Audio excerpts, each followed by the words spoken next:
Thanks for watching The Instant Reaction. For full episodes of the Cannon Podcast, sign up as a YouTube member on this channel or go to patreon.com/thecannonpod. Samina mina, waka waka, 60 million down the drain. Kai Havertz scores again. Samina mina, welcome back to the Instant Reaction with Alexander Moneypenny and my good friend George V. That was enjoyable, wasn't it? A nice calm day that of was Bournemouth. so fun. And City lost. Unbelievable. And United lost. No, but impossible, mate. They weren't going to lose. They were going to go invincible. And, it was over. The title race was gone, didn't you know? Come on. Ange won it last week, I suppose. So we probably shouldn't have. Yeah, let's be clear. All of this doesn't matter because they have won the league. So, yeah. Man United have lost 4 of the first 7 Premier League games for the first time in their history. Wow. Isn't that a lovely stat? Isn't that lovely? Here we go, boys. Welcome to the Instant Reaction. Hello, new member SF. Thank you very much. Man City huff and puff, but Wolves survived the day. Very good, Anthony. George V. Love to see it, mate. Thoughts on that game? Because that was, in many ways. Oh, here he is. Here he is. Hello, sir. Oh, you're on mute. George, thoughts on that performance, please, sir. It was a great performance. I mean, it's a nice day at the office. I think in the first half, we kind of struggled almost to build and then get into the final third. But once we were there was a lot of really crisp passing that was going on, and it kind of set up a really comfortable win. I just felt like we didn't get out of second gear. The one thing that really struck me, it was a top defensive performance. Like, I think I exited at halftime thinking, my God, Saliba, Gabriel, Zinchenko was phenomenal. Even though that we had some missed touches here and there, I think for the most part, defensively, the team was just so good at stopping transitions that I never felt worried. And then I just felt like we just needed to knit together a couple of cool, intricate passing plays. But generally, in the final third, our passing was really crisp. It was a weird kind of dichotomy. But in general, dominant performance, exiting out 4-0. I think a lot of people that came on as subs were also very good as well. Of course, my boy, Emil, I can't not say, he had 2 chances to really put one away. And he really should have at some point. But I think all in all, the team didn't get out of second gear. We got everybody escaping without an injury. And I think that these type of wins, 4-0 does great for goal difference. Yeah, top stuff. I'm just looking at the field. So, I mean, we didn't really get out of second gear. You're bang on. It didn't in many ways it didn't feel like a 4-0 win because they all sort of trickled in. I thought Smith Rowe should have had 2. That's what I mean. He had 2 chances to put one away. He should have had 2. But what was Bournemouth's approach? I don't really get, like, their PPDA's up at 14. I thought they had some nice moments in the first half where they had that sort of hexagonal. Can you hear us now, Bhavs? You're on mute. Can we hear you? No, here we go. There he is. Yeah. Actually, before I get into that, Babs, thoughts on that overall, please, sir? Spectacular, light work, easy. I just want to say, like, it's not just the performance itself, but like the grander scheme of things, like meltdown hype. I think I said on Twitter, because last week some of the takes I was seeing, title's over, give up, top 4 maybe, cup runs, and all it takes is one match week. Yeah. City lose, Arsenal win, and it's 1 point now difference, and we go to the game next week, and if we beat them, we go above them, and it's as simple as that. And I think that's the thing for Arsenal fans is we need to be more sensible. We've been in these scenarios many times. We've got a lot of experience. So why do we keep doing it to ourselves every single time? It's like we know what happens, and we keep making the same mistake. But yeah, in terms of the performance, pretty easy, pretty simple. I think, as you guys have said.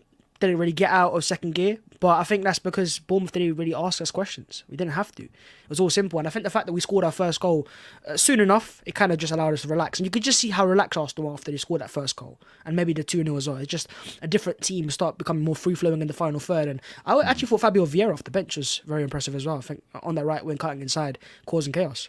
Yep, you look nice with some nice moments. Thank you, Matt, for becoming a new member. Appreciate it. I think... I couldn't really work out what Bournemouth's approach was. I think they were committing a lot of men in the press, but then once we worked that out, they didn't. They just sort of sat back and let us take over. It was a really bizarre performance from them. I mean, seriously. So I'm currently in Bournemouth, and I was going to try and get to that game, and I'm sort of glad I didn't, because that atmosphere if without us, would have been wetter than a fucking. It was the wettest place I've ever heard, man. Yeah, I mean, the I get Havertz it's a shot small was stadium. amazing. Oh, unbelievable. That's such an important. I feel like that is going to be. I hope certainly a Kickstarter for him, George. Like that's got to be. You could see. I don't know if I don't know what telecast you guys were watching, but there was a moment where it cut to Havertz and he like whispered thank you to Erdegaard, and you can see it with someone else, and you can see everyone on the team was like properly like, yes, get it, mate, get it, mate. It's like it's so great to have that moment. I think like the team atmosphere is just a different level. You know, like there was one moment last year where Saliba has his own goal and the fans go and, you know, they just applaud him. And, you know, I think that connection, Havertz needs a little bit of that. You know, he needs a little bit of that mental rehabilitation, to be honest with you. And you could tell it helped. Like, it wasn't just this idea of, you know, oh, it's emotional. Us as fans, we love those moments. But then right after, he almost provides an assist. And I think he immediately grew in stature. He almost raised his chest before he was hunched over doing actions. And I think after that goal, he sits there and he raises his chest up a bit. I think in general with Havertz, the discussion is going to be, what can you do to kick on? And, you know, we kind of just love the idea of the team being this supportive. But in general, another player that I think had probably a better game, though, to talk about was Martin Odegaard, who had returned a little bit deeper. And I think that's important. And I think that he operated a little bit more deeper, a little bit more in the second phase today. And I think it benefited him. And there was some moments where he dropped not just, you know, to the right, you know, guys all know what I'm going to say, but down to the left half space, making some brilliant passes into the center of the pitch. Yeah. And, you know, that's where he's at his best. When he is able to take control of the second phase responsibility, I think this team purrs. And I think as long as we're going to keep him high up the pitch, he can do a job. He's a brilliant player. It's not going to be, you know, a dichotomy black and white of him being shit up top. But, you know, this team clicks more when he has more touches on the ball. And another player who I thought was brilliant, who didn't have a back injury, was Declan Rice. I think he was just incredible in the first phase, making himself available. And I think there was just some moments where he started to take some adventure where he would receive, he didn't see a pass on, and he would carry through the thirds. And I'm just like, yeah, mate, like that is world-class. That's £100 million quality. That's what that is. Like being able to take the ball and carry it to the other end is insane. And what I loved, and something that we didn't do against Spurs last weekend was we did adapt. I think they came up quite early. We were struggling a little bit to get out, and then we started going, okay, well, if you're doing that, we're going to start carrying, or we're going to go longer, we're going to go down the sides, or whatever. And that's the adaptation I'd like to see. Also, Bhavs, I think a point you made earlier, like it's so true. That felt like a really professional performance. I can't really describe it. Like, it wasn't sparkling. It wasn't like we didn't. I don't. You know, there was periods towards the end of the game when Bournemouth just sat back and let us play our football. But certainly that first hour was just super professional. I love that. Like, it's so refreshing to just watch us go defend the channels well, get our actions right. Like, keep plugging away. And this is the thing, is that I think we all want that moment where like Saka cuts inside and leathers it top bins, but sometimes you're not going to have those moments. You're just going to have a moment where the ball ricochets around, someone nods it in 1-0, and then you're away. I was really pleased with how we approached it. It just felt like a very calm performance. I think that's what you need, though. If you're going to win a title over 38 games, you can't be gung-ho every game. Because we saw it last year. You fizzle out. Your players start losing ideas, or they've expend too much energy. And a game like this, the fact that we won 4-0, kept a clean sheet, upped our goal difference as well, closed the gap to City, and we haven't really tried that much. Is exactly what you want in the Premier League, and that's really hard to get nowadays because teams are more organised and they press high and stuff. But I like the fact that in this game, with David Raya on the ball, constantly taking, you know, authority, playing out of the back and picking and choosing when to go long. Last week it was long constantly, and this time some of the line breaking passes, I think it was one to Zinchenko right in the first half. Like, Bournemouth very aggressive at the start. We broke the lines one time, and from that moment they kind of relaxed. They're like, okay, cool, give this guy space, and he will find that pass. And I think his passing accuracy today was again like probably 87% or something like that. And I'm not saying it's compared to Ramsdale and stuff, but I think Ramsdale's against Brentford was around 56. So Raya's just a little more crisp in his passing, and also claiming crosses, so good. Yep, strong. Like, really so strong. good. Every time he comes out, claims the ball is clean. It's a really good set of results. It's a really good set of results for Arsenal. And then what that means for the table, if we just have a look at that, we're 1 point behind City. 1 point so if ahead Liverpool of lose Liverpool. today, I'm not saying I want Spurs to win, but Liverpool lose today, we're the only team unbeaten, right? Yes, well, the Spurs are. Spurs are. Spurs will be unbeaten, yeah. So if one of the teams lose, okay, cool. But Spurs are not in the title race, are they? Yeah, calm. But you know No, what? You they- know what I would really like to point everybody's we keep eyes forgetting they to? won the title last week. I don't know what's wrong with you guys. They literally won the title last week. So weird. Yeah, we're not unbeaten. Actually, you're correct. We have lost the game season. Yeah. Well, the one thing I wanted to point everybody's eyes to on the table there was not just the 1 point, was the goal difference. I actually was kind of getting worried about that. And, look, it was nice to have a 4-0. Everybody, if ideally you could get 4 or 5-0 every game, everybody would sit there happy. But I think I was looking at that in relative to the other teams, especially with Liverpool and Man City. And I thought that we needed goals. And I think this is our 4th clean sheet in 5 games with David Raya. And I think we had 4 out of 17 in the previous. So, I mean, look, something different is happening in a sense. I think that Arsenal are also starting to click a little bit more generally. I think this was coming. I think the 4-0. I was saying earlier, I really think that we're going to blow out a team. I think Bournemouth are very easy food for that. Genuinely, I think you were asking about the plan earlier, Alex. The one thing is I think that Bournemouth is a team that relies on loose balls and transition moments. And I think genuinely the topic of discussion has to be how top we were defensively, because they did have moments where they looked to transition and release Dominic Solanke, but I think Saliba, Gabriel was immense. There was some times when Billing received in the box, and he's there just to clamp down any authority. And Zinchenko, again, really quick to his marker and secure. Like, it was just a very competent performance defensively. Yeah, and I think that's like I often. I don't like giving any chances up, right? Because your heart rate goes up. But ultimately, playing the way we play, we are going to give up some chances. It's going to happen. So then it's about how we respond in those moments, and that's what we did. So just looking at the lineup then, Bhavs, like, I don't know about you, but I was expecting an absolute massacre in terms of, I was expecting Mikel in midfield, considering the way he was talking over the weekend, or sort of towards midweek. I couldn't believe Saka played. Couldn't believe Rice played. It's on fans at this point, mate. I'm sorry. What do you mean you can't believe? Yeah. I can't believe that you believe Mikel. I couldn't. I listen. I'm an honest guy. Do you know what I mean? I don't know about you guys, but do you watch the video of him like last night where they arrived with the team? Yeah. Yes, but like that. So you saw that and gone.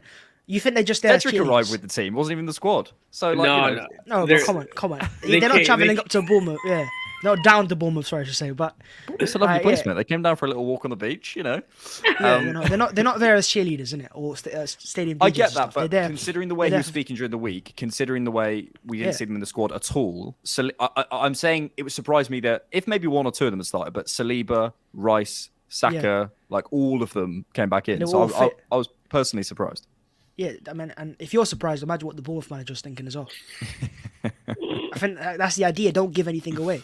Don't have no leaks, try to hold it in as much as possible. But I even did the lineup if we had those injuries, and I still thought we would have more than enough to beat Bournemouth. So, we have got depth. I keep hearing that we don't have depth. We've got depth. We have the best. I'm going to make a claim. We have the best depth, in my opinion, in the league, even better than City's. What we don't have is maybe the 15, 16 quality level across the board. But depth-wise, can you name me a better depth bench when everybody is back fit? Because think about it. Emile Smith-Rowe, they've got Nelson, Vieira, Havertz, does he get in the top Trossard team? was just sitting there. Trossard, yeah. Like, I don't see a depth that's of equivalent. Jakob Kivior, who's been phenomenal. Man City, Rodri's out for 1 game now, and they got Calvin Phillips playing. If we have Rice injured, you go Partey. Or if Partey injured, you got Jorginho, and then you got El Neni. So, it is that we've got depth, and especially number 6. And I think it's just a matter of, as you said, there, quality players. And that quality is growing, and we need the likes of Havertz to step up and Vieira to become that first team quality player. But again, off the bench today, playing on the right hand side, like how his close control in the corners and just the play out, the confidence he plays with. Like maybe I see Vieira as, I'm not saying he's a Bukayo replacement, or but as a backup option in games. I think the angles on that side perfectly suits him cutting inside and getting the ball to that far post. Especially when there's more space in the match. Yeah, I think the only player who I would understand being left out of the team sort of moving forward is El Neni, but we've got 3 really to come back in: Partey, Martinelli, and Timber. And then once that happens, who's missing out? That is a strong bench. That's a very strong bench. Because there's not a single player that comes off that bench, even El Neni to a certain extent. And I'm going, okay, this is a bit hard. I'm not sure about this guy. Like they're all players. I get excited. Moved on from the Cedric and the Holding. Yeah, I get excited seeing those players. Like I'm like, okay, Smith Rowe's coming on, perfect. I get Trossard coming. It's like I get a little dose of dopamine. Okay, cool, this guy's coming on. I feel nice. Yep. George, you've had a comment from Zahid who says, also, George, hold that Senor Emery mudded you. Have you been? Know what that's about. I think I it haven't means talked about Emery. What does he I've think been you look talking like about De him. Zerbi? So it's rubbish.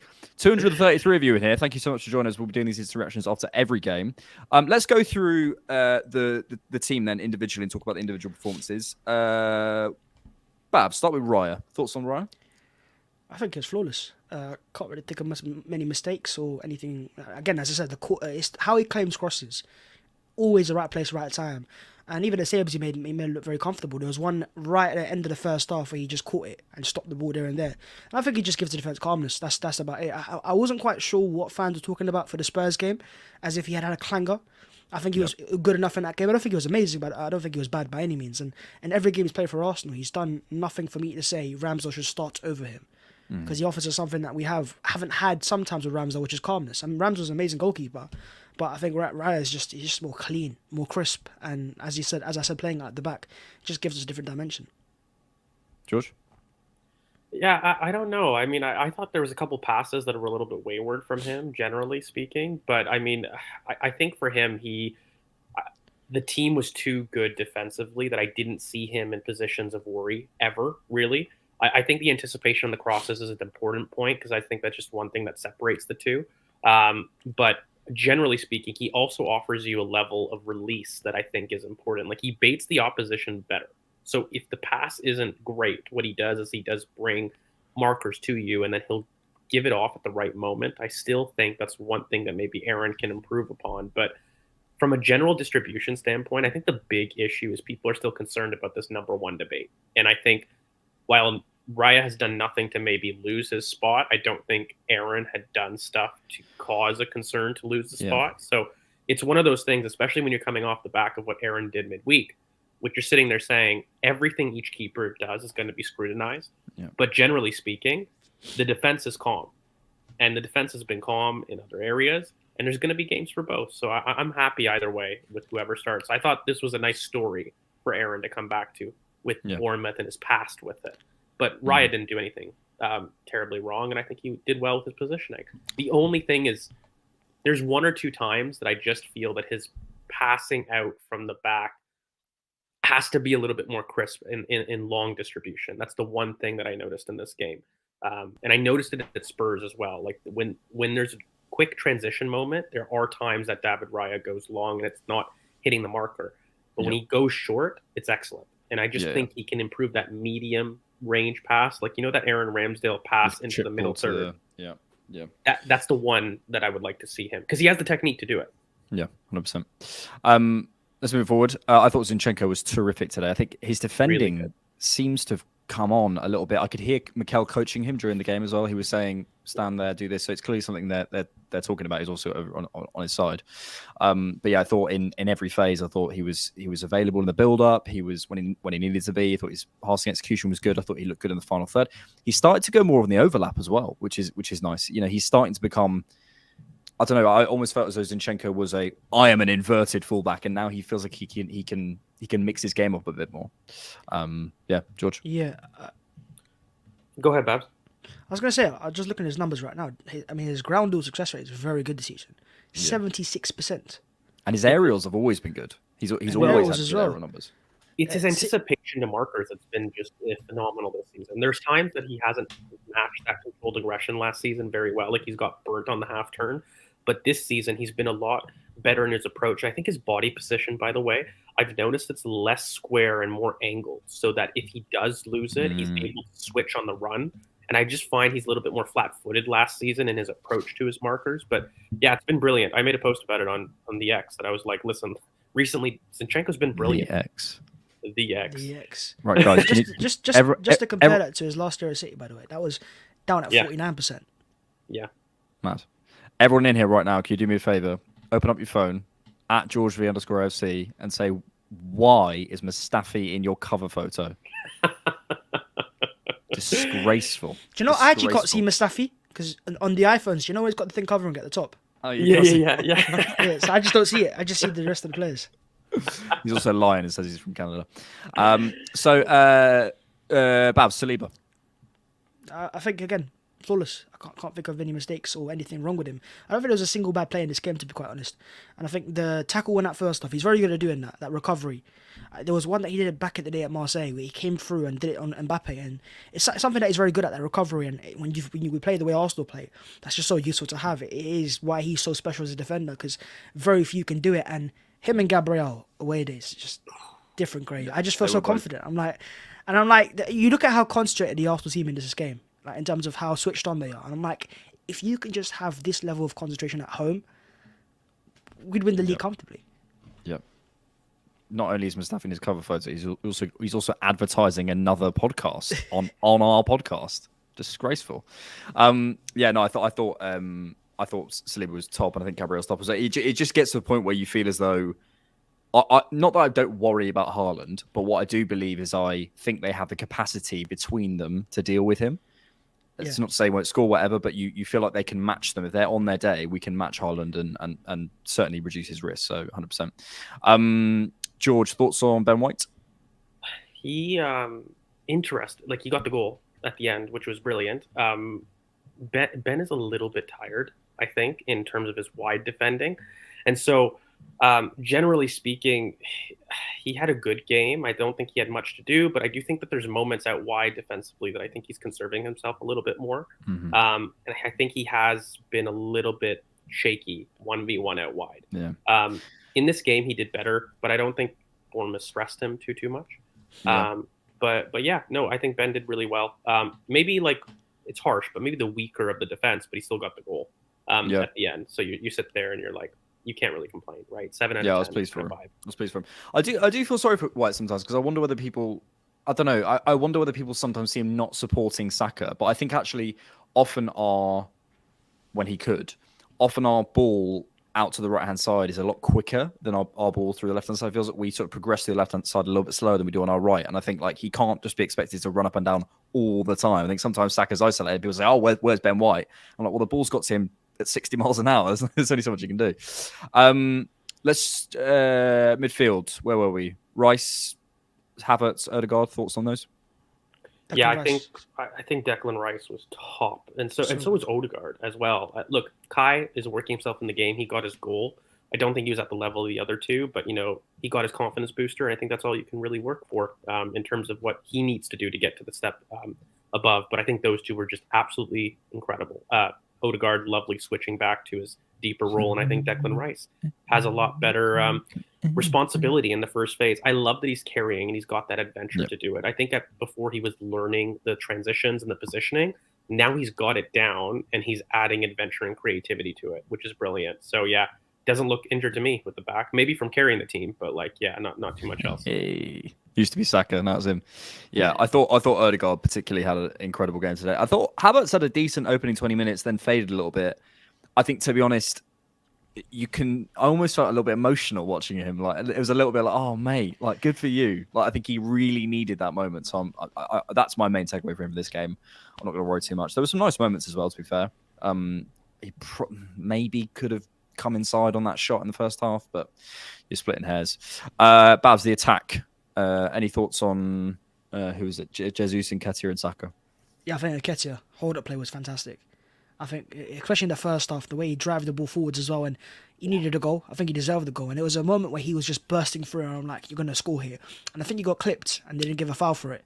But I think he was very crisp in everything he was doing today. And I think the thing with Nketiah is, if he puts in a bad performance, everyone's quick to say it. If it's a good performance, it's like, oh, okay, well, I don't think he's good in the first place, so you're not going to give praise to him. Yeah, it always feels like that, because he was fantastic today. And if that was what Jesus was doing, fans would rave about it straight away. So I'm not saying Eddie's the answer long term, and we shouldn't move on in terms of getting a bigger and better striker. But he was a good performer today, and I think he deserves praise for it. Yeah, no, I agree. I thought he was a little bit stiff in the first half. There was some moments where I felt he could have dragged a defender or whatever, but I thought, especially as the spaces became a bit wider in the second, I thought he looked really good. George? Yeah, no, not much to add. I think with Eddie, the problem was the touch was sometimes really, really maybe good, sometimes maybe shit. Like Gattuso. Like, it was weird in that sense. The press wasn't always on, but what I really loved was his aggressiveness to be vertical. Like, he was trying to roll challenges, and then when he was in the final third, he was constantly looking to stress the back line. And Eddie gives you that. Eddie gives you that that dynamism. There's not many forwards in our front line that give you dynamic runs like that, and he will physically move people. So I think he had a really good performance, and I think a lot of people were kind of ragging on him on the timeline, like when the lineup came up. And I just thought, look, he did well. You got to hold your hands up, and I think you may want a different player and a different profile there, but right now Eddie's giving the team a level of physical competition that I think is occupying center backs to allow the space for Saka to have a little bit more room. I think he is, and I think there's a lot of benefits to Eddie. But personally, I would have started Nelson. I just think from that perspective of the game on Wednesday, even with the transition, like with Bournemouth, who are like pretty physical monsters themselves. Yeah, but I mean, we saw the gap. Like, you know, I feel like we could have beaten them, and I think with Nelson, sometimes decisions can be made because you think, you know, there's a certain tactical thing to exploit. But I also think sometimes you have to think about the player's development, and I think for Nelson's perspective, it's like the Ramsdale Raya thing, like the Champions League. I'd start Raya in the Premier League because he's better. But would I have started Ramsdale in that first Champions League game because he deserved a start? I would have. And I appreciate people might go, doesn't matter, it doesn't matter. I sometimes think it does for a player's development. And I think for Reece, in terms of the messaging, you can play however you want to play in the week. It doesn't matter. You won't start on the weekend. There's the meritocracy aspect that you're sitting there. And I think I'm sure Mikel has a reason. Like, I'm sure it is about Eddie's hold-up play. And I thought he did really well and whatever. And Eddie's a good player. I just think sometimes you have to go, right, what is important for the development here and work that out. Right, let's do some questions. We had a question from Robert Mueller, who says, what is preferred? Liverpool winning, increasing our chances of top four, or Spurs winning, increasing our chances of second, but decreasing our chances of top four if we have a bad spell? That's a lot of qualifiers. The latter, because I worry about Liverpool more than I do Spurs. So like I'd like them to lose. Is Gabriel world class? Why is he not? He's got over a year of sample. I mean, he's an international at this point. Every game this season, he's been flawless. Can you name more than 3 better left center backs in his position over the last year? In terms of left centre backs and left-footed centre backs, yeah, I think he has to be put in the top 5 conversation, maybe even top 3. He's not the same player that he was, if you want to call it a bozo, which I never agreed with, but he's not the same player. He's absolutely become a lot more influential in distribution. He's a lot better in terms of clip balls into the channels. His defending has always been A1. He's one of the best channel defenders in the world. I don't know what else he has to do. Maybe it's because it's his gait, and maybe it's because he looks awkward that people don't accept it. But I think in terms of defending, there's not a better defender. I think if he did what he did and moved like Kivior, I got the moves like Kivior. Bhavs v Cecil UFC 299. Not really, because there's a massive height. Cecil's massive, and I'm not. The reach. We've also had Alex. Do you still have beef with James from AFTV? I don't even know who James from AFTV is. No, you know James. James, man. How do I describe James? The tattoos guy. Yeah. Why would I have beef with him? Seems like a nice guy. Oh, mate. Apparently you do. This track's coming soon, I have heard. Yeah, that's what I've heard. Lloyd Smith says Raya was good. We've also got Wanyeri to consider in terms of coming back, not coming back in terms of, you know, making space on the bench and stuff like that. I think was he injured for the Carabao Cup game? He was. Both him and MLS are injured, so unfortunately. Okay. This was funny. Did you see the Korean guy comment? What? Do you know about this, Bhavs? No. Oh, so Pep's talking about Wolves, and he goes, yeah, they're so good. Yeah. They have this guy. They have Cunha with Neto, and they have the Korean guy. And he goes and scores the winner. Yeah. It's very good. Martinelli, let's finish up on this. So, where are we away? Lens? Yeah. Lens. What would be your starting 11 and sort of approach to that match? Bhavni. Got a lot of players available for that, which is a good thing, by the way. Like Trossard's, he's on the bench today, so he will be available for that. So you throw Trossard back in, but I don't know, man. Is he ahead of Trossard right now because of his recent performances? Trossard obviously come back from an injury as well, but Trossard was good before that. In terms of defense as well, I don't know. It depends on how Mikel anticipates Lenses in terms of atmosphere and in terms of going away from home. How are we? Because in the Premier League, we're very good. We don't concede goals, and we're solid. So does he keep the defense similar? Does he throw in a Kivior or Tomiyasu? It's very hard to call. So I'm gonna have to think about it a little bit more. But I think obviously Ramsdale, I'll give Ramsdale a start. I know Raya started last Champions League game, but Ramsdale needs a Champions League debut. You can't fight to get into the Champions League for 2 years. By the way, it wasn't a 1 year it was a 2 year process, and then not give him a Champions League debut. So I put Ramsdale on goal. I go right back. Ben White is looking tired. So and Ben, but there's no replacement for Ben. That's the I'd problem. say you would say Tomiyasu, but they're different. This is what we spoke on the pod, though, right? Like, I think someone like a Hickey or something. We probably need someone, especially without Drury and Timber. But even Timber's he's a different style of fullback to Ben White. So would you go Tomiyasu right back? Is that maybe? When's the last time you played there? Maybe. And maybe you could have have Kivior right centre back and replace it. I don't know, but I think there needs to be some defensive movement. We've seen Kivior right centre back as well. I think I'll start Ben White. Yeah, I think I'll start. I just think I'll start him. I say I'll start Ben White and then have Tomiyasu as a right centre back. Basically, there's similar dynamics to Brentford. To have that team build some more chemistry as well, and then have it was a Tomiyasu's Gabriel and then Kivior. Yeah. Saka will play because Saka. There could be a nuclear apocalypse before Saka stops starting games. You guys think he's gonna get that consecutive game record out of his head? Come on, he's gonna get there and continue to go. He's just a cyborg. My God, he will come on the 93rd minute in every game if he has to. Look, I would love a Brentford style level of substitution. By the way, like personally, I know it's not going to happen. Mikel won't do that, and I think he won't do it until he feels that he's won the group or at least secured 9 points. But don't mention that name again, please. Thank you. I would like it, but I don't think I'll see it. Yeah. Right, boys. Pleasure. We're gonna have to finish there because the Liverpool game is on, and everyone wants to watch that rather than us. Absolute pleasure. Join us every game. Yeah, every game after the game for half an hour for an instant reaction for a nice sing along with the boys. Thanks as always. What do we say? How do we end the instant reaction? We haven't got like a thing. We could be peace. There you go. Peace. Thanks for watching the instant reaction. For full episodes of the Cannon Podcast, sign up as a YouTube member on this channel or go to patreon.com/thecannonpod.